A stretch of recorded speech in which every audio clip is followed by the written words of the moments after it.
Acha bache, starting with the name of Allah Almighty, today we are going to continue our discussion regarding the numericals of chapter number 7. In the previous video we have already discussed till problem number 7-6, and in this video we are going to solve, or we are going to start from problem number 7-7. In the problem number 7-7, it is related to preferred stock. जहाँ पे preferred stock आए फौरन you have to get an idea कि sir this is a zero growth common stock. Same concepts apply होंगे, कोई फ़र्क नहीं आएगा. Jones Design wishes to estimate the value of its outstanding preferred stock. The preferred stock has an $80 par value and pays an annual dividend of 6.40. ये जो dividend 6.40 हर साल यही dividend रहेगा, इसमें कोई changes नहीं आने वाले. Similar risk preferred stock are currently earning 9.3% annual rate of return. तो K की वैल्यू जो हमारे पास आ रही है वो 9.3% आ गई. तो पहली बात ए रिक्वायरमेंट पूछें what is the market value of your outstanding preferred stock. तो आपने सिंपल मार्केट वैल्यू निकालने के लिए यहाँ पे पी लिख देता हूँ, प्राइस ऑफ प्रेफर्ड स्टॉक. ठीक हो गया. Is equal to dividend divided by K. Dividend आपका दे रहे थे वो $6.40 डिवाइडेड बाय के, आपकी वैल्यू 9.3% आ रही है. तो आपकी जो वैल्यू ऑफ कॉमन स्टॉक बनेगी, सॉरी प्रेफर्ड स्टॉक बनेगी, डेट इज $68.82. $68.82. ठीक हो गया. इसके बाद बी पार्ट आ जाता है. बी पार्ट में देखें, if an investor purchases the preferred stock at the value calculated in part b, how much does she gain or lose if she sells the stock when the required rate of return on similar risk preferred stock has risen to 10.5%. वो कहते हैं कि अगर आज हम ये value पे इस वैल्यू पे शेयर परचेज कर लेते हैं तो ऐसे इन्वेस्टर, औरत हो या मर्द, उसे क्या गेन या लॉस होगा जब रिक्वायर्ड रेट ऑफ रिटर्न 9.3% की जगह 10.5% आ जाएगा. तो हम 10.5 के साथ दोबारा इसकी वैल्यू कैलकुलेट करते हैं. D/K is equal to $6.40 divided by 10.5%. तो उस वक्त जो इसकी वैल्यू परसेंट, तो उस वक्त उसकी जो वैल्यू बनेगी डेट विल बी 60.95. तो जिस बंदे ने भी इसका शेयर को परचेज़ किया था एट 68.82, जब उसकी रिक्वायर्ड रेट ऑफ रिटर्न 10.5 पे आ जाएगी तो शेयर प्राइस डिक्रीज़ हो जाएगी. जब वैल्यू डिक्रीज़ हो जाएगी तो definitely we will have to face a loss, और जो लॉस होगा डेट इज़ इक्वल टू $7.87, जो इन दोनों का फ़र्क है. 68.82 में से $60.95 निकालने तो आपको लॉस बेयर करने पड़ेगा. That is the end of 7-7. इसके बाद हम करते हैं 7-8. 7-8 में हमने निकालनी है value of your common stock और कांस्टेंट ग्रोथ. जब कांस्टेंट ग्रोथ की बात है, price of common stock is equal to D1/K minus G. Minus means निकाल देना है हमने ग्रोथ फैक्टर को, और D1 mean the dividend we are going to pay next year. तो अब यहाँ पे हम बहुत सारे पार्ट्स बने हुए हैं, हम इनमें से कोई सा एक पार्ट कर देते हैं और बाकी पार्ट्स को आपने एज इट इज़ सॉल्व करना है. ए पार्ट सॉल्व करते हैं, उसमें हमें डिविडेंड एक्सपेक्टेड नेक्स्ट ईयर 1.20. तो ए पार्ट में हम जो price of preferred stock is equal dividend हमने $1.20 देना है, डिवाइडेड बाय के. रिक्वायर्ड रेट ऑफ रिटर्न उन्होंने हमें दिया 13%, माइनस जी की वैल्यू आपको दिया है 8%. तो आप इसे सॉल्व करें. $1.2, इसमें $1.2 डिवाइडेड बाय 13 में से 8 निकालें 5%. तो जब आप इसे सॉल्व करेंगे जो आपको आंसर मिलेगा डेट इज़ $24. तो इस तरह आपने सारे कैलकुलेट कर लेने हैं आंसर. मैं आपको सिर्फ आंसर्स बता देता हूँ, कैलकुलेशन अब बाकियों की आप इसी तरह सेम तरीके से आप खुद करें. दूसरे का आंसर जो आपके पास आएगा वो 40 आएगा.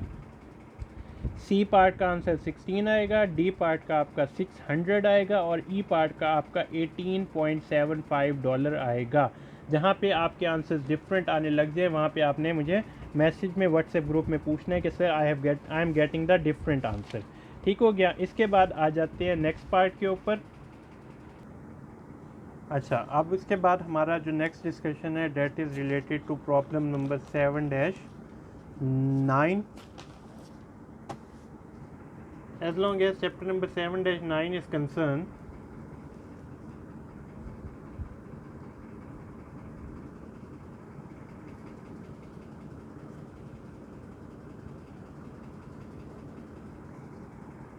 we have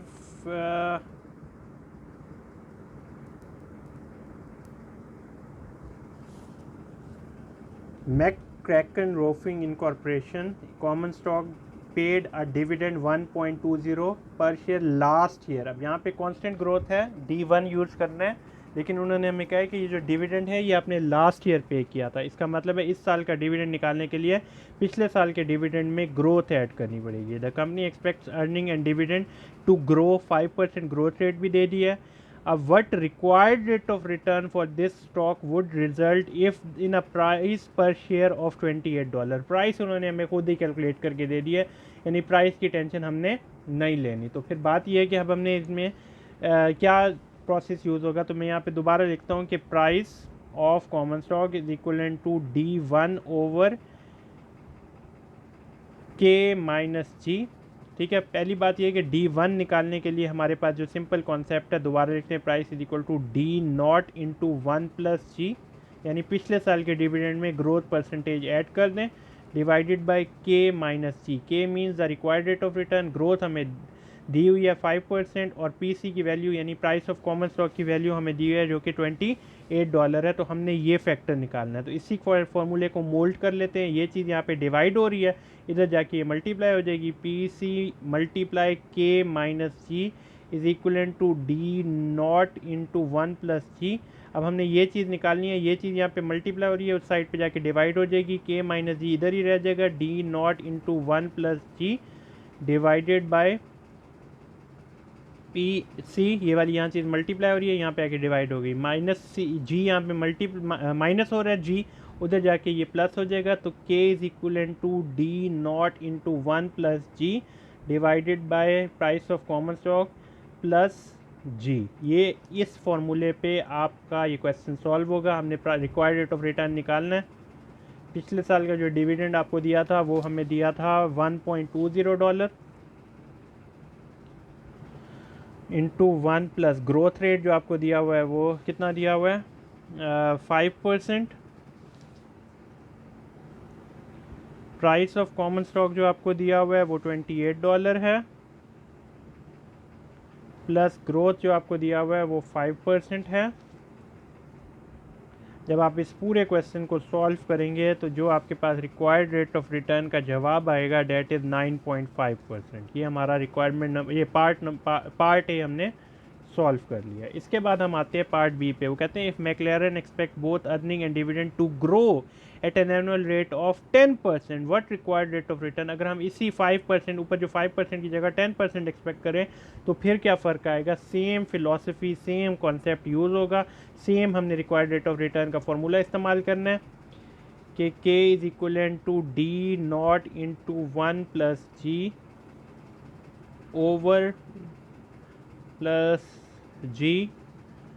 K is equal to D0 हमारा $1.20, 1 प्लस जी ग्रोथ उन्होंने हमें कहा 10% ले लें, divided by price of common stock $28 plus growth हमें फिर 10% ले लें। तो इस तरह हमारा जो रिक्वायर्ड रेट ऑफ रिटर्न का जवाब आएगा that is 14.7%।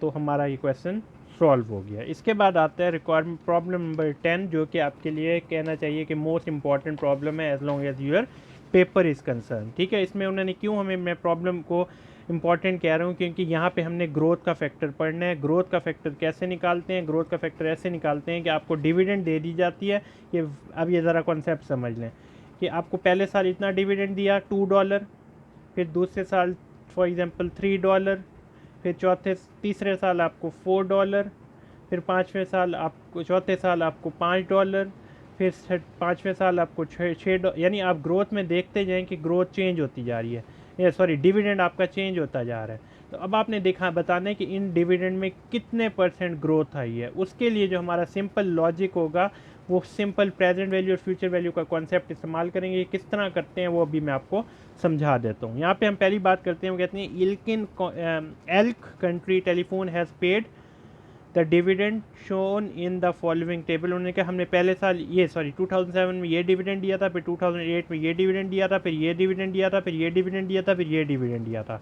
The firm dividend per share next year is expected to be 3.20। ये अगले साल का डिविडेंड यानी D1 की अगर हम वैल्यू फाइंड करें, D1 की वैल्यू मालूम करना चाहें तो वो 3.02 उन्होंने हमें खुद दे दिया, $3.02 इन्होंने खुद बता दिया आपको कि अगले साल हमने ये डिविडेंड देना है। D1 की वैल्यू आ गई। If you can earn 13% or similar investment, what is the most you would love to pay पर शेयर आपने इसके लिए कितने पैसे देंगे, यानी रिक्वायर्ड रेट ऑफ रिटर्न उन्होंने हमें जो मार्केट में बता दी है वो 13% है। ये के की वैल्यू है, ठीक है। जो बच्चे कंफ्यूज हो जाएं तो बेटा आर ये के की बात है, या आई भी लिख सकते हैं, तो हम ज़्यादातर के यूज़ करें तो के ये 13 आ गया। अब क्वेश्चन ये है कि सर आप सिंपल आपने present constant growth common stock निकालने का हमें तरीका बता रहे हैं कि price of common stock is equal to D1 over K minus G. तो बात यह है कि हमारे पास डिविडेंड की वैल्यू 3.02, के की वैल्यू हमारे पास दी है 13%। सिर्फ हमारे पास जो प्रॉब्लमेटिक चीज़ है कि हमारे पास ग्रोथ नहीं है। अब ग्रोथ निकालने का क्या तरीक़ाकार है वो आप ज़रा समझ लें। यहाँ पे अगर आपको ये बात समझ आ जाएगी तो शायद चैप्टर 9 के भी बहुत सारे क्वेश्चन आपको समझ आ जाएंगे। पहली बात तो ये है कि इस साल अगर हमने ये 3.02 दिया है, जो कि हमारा ईयर 2013 में दिया जाएगा मोस्टली, तो हम कैसे बता सकते हैं कि इन तमाम सालों में ग्रोथ परसेंटेज क्या थी। तो पहला तरीका मैं आपको, दो तरीके हैं, दोनों से आपका आंसर सेम आएगा, लेकिन इसे सॉल्व करने का तरीका ज़रा देख लें। आपने करंट ईयर जो है 3.02 को डिवाइड कर देना है 2.87, बल्कि 2.25, 3.02 को डिवाइड कर देना है 2.25 पे। आपका जो वैल्यू आएगी वो 1 पॉइंट समथिंग आएगी। 1 का मतलब क्या है, एक से ज़्यादा जो एक्टिविटी होती है वो फ्यूचर वैल्यू होती है। तो आपने सिंपल क्या करना है, फ्यूचर वैल्यू इंटरेस्ट फैक्टर का एक टेबल मैं आपको दे देता हूँ, अभी आपके पास भी है, वैसे तो हमने वो इसके बारे में डिस्कशन की होगी, ठीक है। तो फ्यूचर वैल्यू इंटरेस्ट फैक्टर के टेबल में जाना है, और n जहाँ पर मैं आपको बता देता हूँ n कितना होना चाहिए। 2013 तो ये 2000, ये 1 2 3 4 5 6, n जहाँ पे आपका 6 है वहाँ पे ये जो आंसर आपका निकला है, अगर मेरे पास आंसर लिखा हुआ है तो मैं आपको बता देता हूँ, नहीं तो आप लोगों ने यहाँ पे खुद कैलकुलेट कर लें। एक सेकंड में ज़रा आपको आंसर बताता। अच्छा, उसका जो जवाब आएगा वो आपका, अगर आप इसको इस पर डिवाइड करें तो आप जवाब देख सकते हैं, इट विल बी 1.34। अब आपने करना क्या है, आपने फ्यूचर वैल्यू इंटरेस्ट फैक्टर के टेबल में जाना है और n इज इक्वल टू 6 पे सर्च करना है कि 1.34 आपको कहाँ मिलता है। मैं ज़रा आपको जाके दिखाता हूँ। ये आपके पास फ्यूचर वैल्यू इंटरेस्ट फैक्टर का टेबल आ रहा है, ठीक हो गया। हम नंबर ऑफ़ ईयर 6 पे जाते हैं और हम देखते हैं 1.34 का जवाब हमें 5% पे मिल रहा है, ठीक है। तो हमारे पास जो ग्रोथ रेट आ जाएगा वो 5% आ जाएगा। अब इसके ऊपर एक छोटी सी बात मैं आपको समझा दूँ कि n इज इक्वल टू 6 क्यों किया है। n इज इक्वल टू 6 इसलिए किया है कि मैं अगर आपके लिए थोड़ी यहाँ पे ज़रा आप गौर से देखें, 3.02 है नेक्स्ट ईयर का, यानी 2012 तक का डाटा दिया हुआ है। 2013 में उन्होंने कहा हमने 3.02 देना है, तो 2013, 2012, 2011, 2010, 2009, 2008 एंड 2007, तो डाटा तो 7 सालों का हम ले रहे हैं, लेकिन n इज इक्वल टू 6 क्यों ले रहे हैं, क्योंकि 2013 या 2012 के दरमियान में एक साल, 12 से 11 के दरमियान में एक साल, 12 फिर 11 से 10 के दरमियान में एक साल, 10 से 9 के दरमियान में एक साल, 9 से 8 के दरमियान में एक साल, गलत हो गया, 12 से 13 के दरमियान में एक साल, 12 से 11 के दरमियान दूसरा साल, 11 से 10 के दरमियान तीसरा साल, 10 से 9 के दरमियान चौथा साल, 9 से 8 के दरमियान पाँचवा साल, और 2008 से लेकर 2007 तक छठा साल। तो ग्रोथ 6 साल की हुई है। 2013 की ग्रोथ 2014 में पता चलेगी। इन दोनों के दरमियान ग्रोथ एक बार हुई है, इन दोनों के दरमियान ग्रोथ दूसरी बार हुई है, इन दोनों के दरमियान तीसरी बार हुई है, इनके दोनों के दरमियान चौथी बार, इन दोनों के दरमियान ग्रोथ 5वीं बार, इनके दरमियान छठी बार, यानी ग्रोथ का प्रोसेस 6 मरतबा हुआ है। इसलिए n इज इक्वल टू 6 देखेंगे, जो कि हमारा आंसर 5% आ गया। दूसरा मेथड जो मैं आपको बता रहा था कि आप उल्टा ये कि ये इसको इस पे डिवाइड, इसको 2.25 पे डिवाइड करने की जगह अगर आप 2.25 को डिवाइड कर दें 3.02 पे, तो आपके पास जो जवाब आएगा वो 0 पॉइंट समथिंग आएगा, और उसको फिर आप फ्यूचर वैल्यू इंटरेस्ट फैक्टर की जगह प्रेजेंट वैल्यू इंटरेस्ट फैक्टर के टेबल में जाके n इज इक्वल टू 6 और जो भी आपका जवाब आएगा वो सर्च करेंगे, तो वहाँ पे भी आपको 5% ही जवाब आएगा, ठीक है। तो अब हमारा क्वेश्चन तकरीबन कंप्लीट हो गया। ये एक्टिविटी जिसे नहीं समझ आ रही बेटा वीडियो रिपीट करो। मैंने आपको कहा कि जो नेक्स्ट ईयर का डिविडेंड देना है और जो पहले साल का डिविडेंड देना है उस पर डिवाइड कर दो, तो 1 पॉइंट समथिंग आएगा। फ्यूचर वैल्यू इंटरेस्ट फैक्टर के टेबल में जो n इज इक्वल टू 6 दो, जब एक्टिविटी 7 साल की 7 साल का डेटा है तो 6 मरतबा ग्रोथ आएगी, 6 साल का डेटा है तो 5 मरतबा ग्रोथ आएगी, 5 साल का डेटा है तो 4 मरतबा ग्रोथ आएगी। तो जितनी मरतबा ग्रोथ आपकी आ रही है उतने नंबर ऑफ़ ईयर्स में जाके उस टेबल में ढूंढेंगे और जहाँ पे आपको मिलेगा वो जो आंसर है वो आपका ग्रोथ फैक्टर का आ रहा है, वो 5% आ गया। अब हमारे पास जो क्वेश्चन सॉल्व करना है वो बड़ा आसान हो गया, ग्रोथ हमारे पास 5% निकल आई है।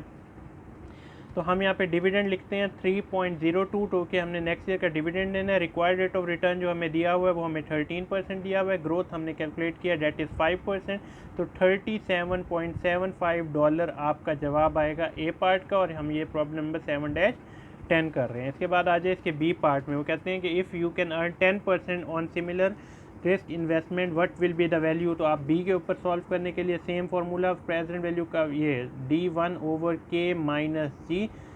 D1 की वैल्यू आपके पास 3.02, ग्रोथ रेट जो रिक्वायर्ड रेट ऑफ रिटर्न 10% और growth rate 5%।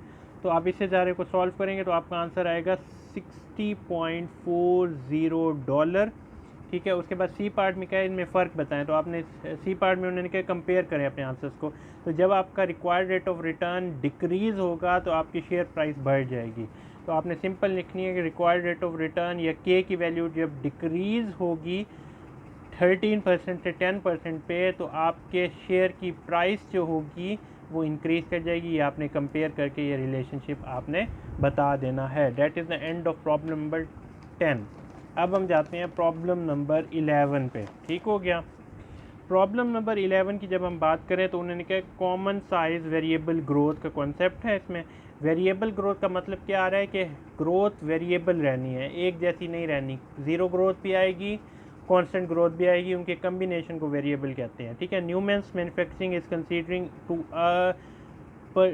Considering a cash purchase of the stock of Grips Tool. Grips Tool कोई कंपनी है, उसके शेयर्स को परचेज करना चाह रहा है Newman manufacturing. During the year just completed Grips paid earn 4.20 per share. ये अर्निंग दी है, ये डिविडेंड नहीं दिया हुआ, ये अर्निंग दी है। And paid a cash dividend of $2.255 पर share. The year just completed, जो कंप्लीट हो चुके हैं उसमें उन्होंने 2.55 अर्निंग डिविडेंड दिया, यानी ये डिविडेंड ऑफ लास्ट ईयर है, ये डी नॉट दिया हुआ है, उन्होंने खुद भी बता दिया। Gripps earning and dividend are expected to grow at 25%। उन्होंने कहा जो ग्रोथ आनी है वो आपकी 25% पर ईयर आनी है फॉर द नेक्स्ट ईयर। तो हम 3 साल तक ग्रोथ जो हमारी रहनी है वो कांस्टेंट रहनी है। तो हम यहाँ पे लिखते हैं 1 से लेकर 3% जो ग्रोथ आपकी आ रही है डेट विल बी 25%। ठीक है। उसके बाद वो क्या कहते हैं,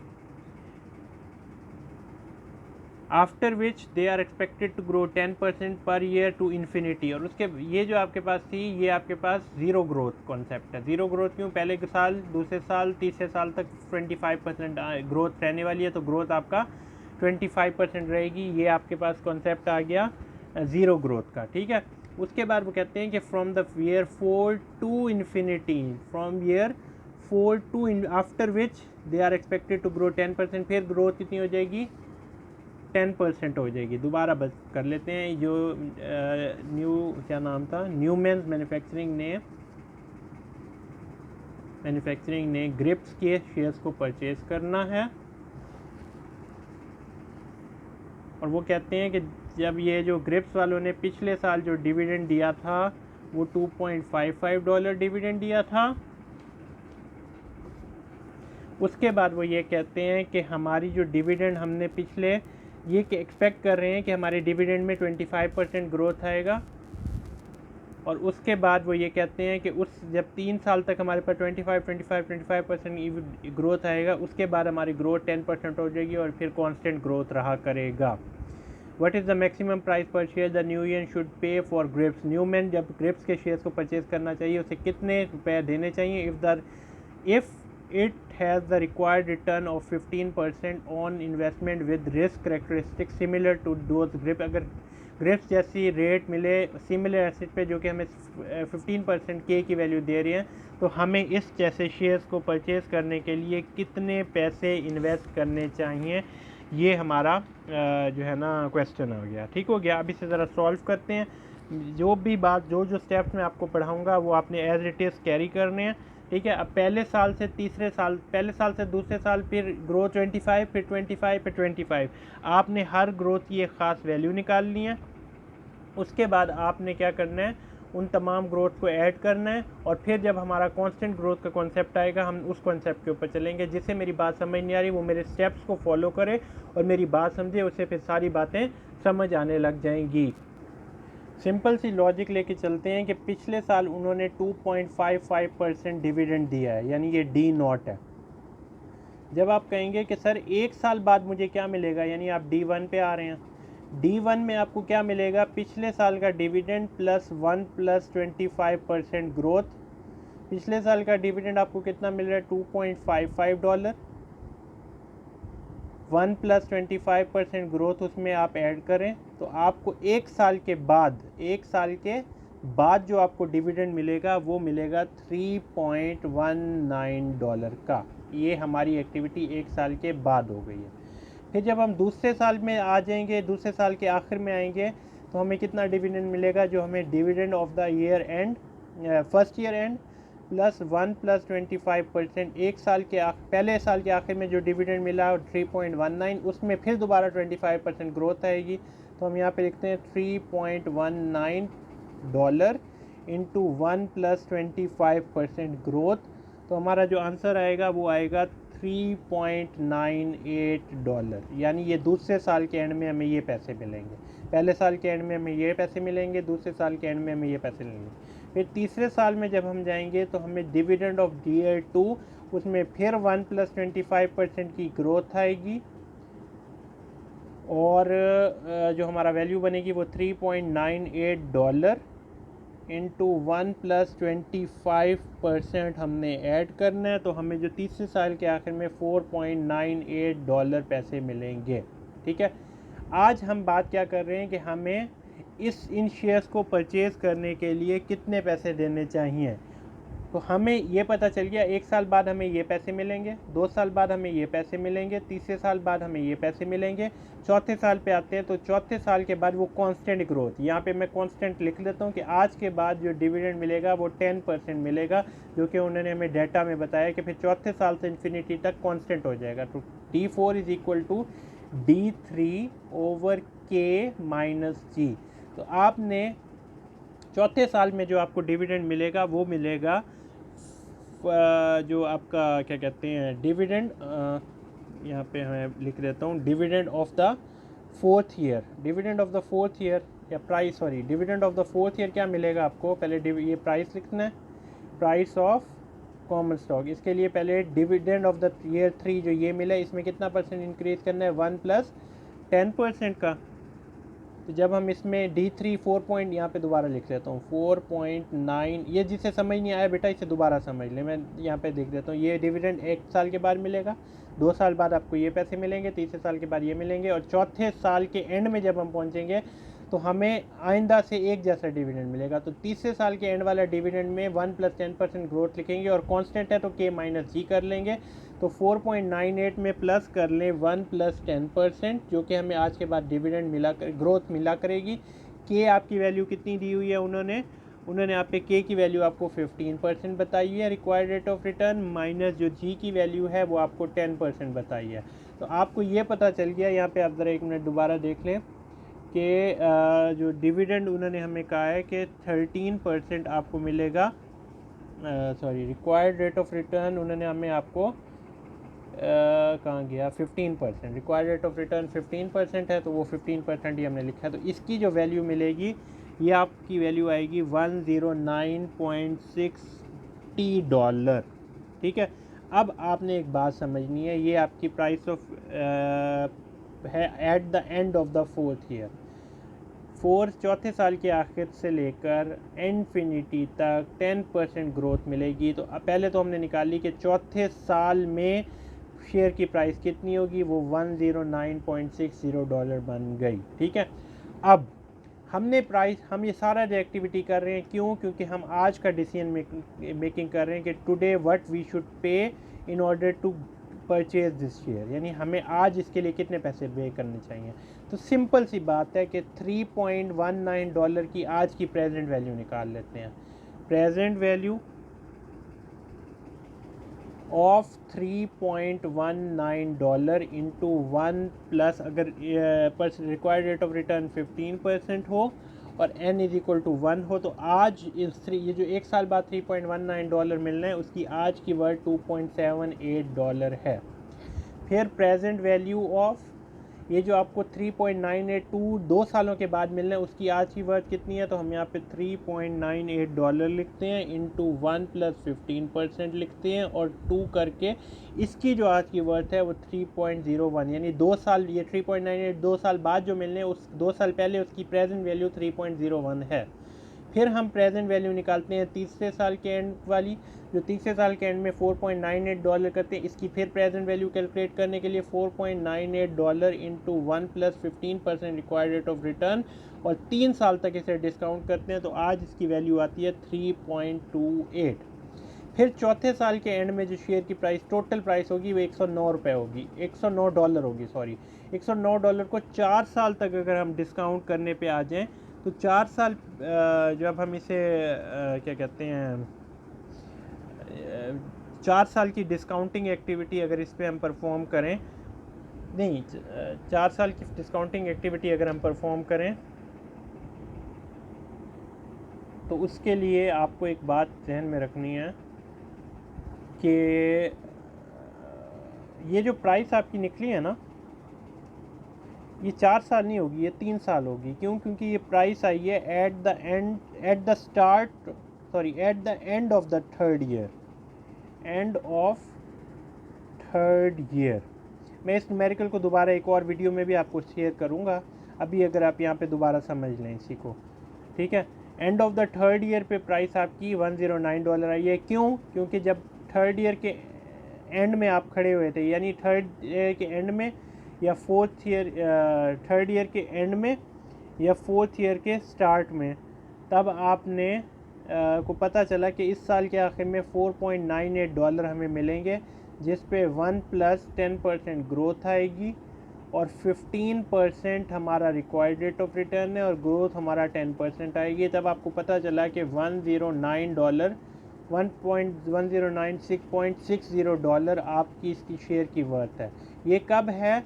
जब आपके 3 साल की एक्टिविटी ख़त्म हो गई। आपके 3 साल के बाद आपके शेयर की वर्थ जो आई वो $109 है। अब इसे आप 3 साल के लिए अगर आप डिस्काउंट करें तो आपने सिंपल क्या करना है, इसको $109 present value of $109.60 is equal to present value interest factor के टेबल में जाएं, 15% आपका रिक्वायर्ड रेट ऑफ रिटर्न और n इज इक्वल टू 3 ले लें, क्योंकि 3 साल तक डिस्काउंट लेके आना है पहले साल के, यानी यूँ टाइम ग्राफ में समझाता हूँ। ये वैल्यू है यहाँ पे $109 आपके चौथे साल के स्टार्ट में या तीसरे साल के एंड में है। एक साल के लिए डिस्काउंट लाए, दूसरे साल के लिए डिस्काउंट लाए और तीसरे साल के लिए, यानी अपने डिस्काउंटिंग इसकी 3 साल के लिए करनी है। तो जब या ताकि आप प्रेजेंट वैल्यू आज की साल के अंदर आ जाए कि प्रेजेंट वर्थ कितनी है। जब आप इसकी प्रेजेंट वर्थ निकालेंगे वो आपके पास आएगी $72.12। अब आपने कहना है कि मुझे शेयर को परचेज़ करने के लिए टोटल कितने पैसे पे करने चाहिए, वो $72, $3.28, $3.01 एंड $2.78। इन तमाम पैसों को आप एडअप करें तो आपके पास जो टोटल वर्थ आएगी विच इज़ इक्वल टू $81.19। तो आपको पता चल गया कि आज मुझे अगर ये शेयर परचेज़ करना है तो मुझे $81.19 पे करने पड़ेंगे। ये हमारा प्रॉब्लम नंबर 11 है। मैं इसे एक और दोबारा इसकी एक और वीडियो भी बना के आपको इस प्रॉब्लम को सॉल्व करूँगा। अगर आपको समझ नहीं आए तो आप इसे मैसेज में बता सकते हैं और इसके बाद हम अपनी आगे की डिस्कशन आने वाले लेक्चर्स में करेंगे। Thank you so much. अल्लाह हाफ़िज़।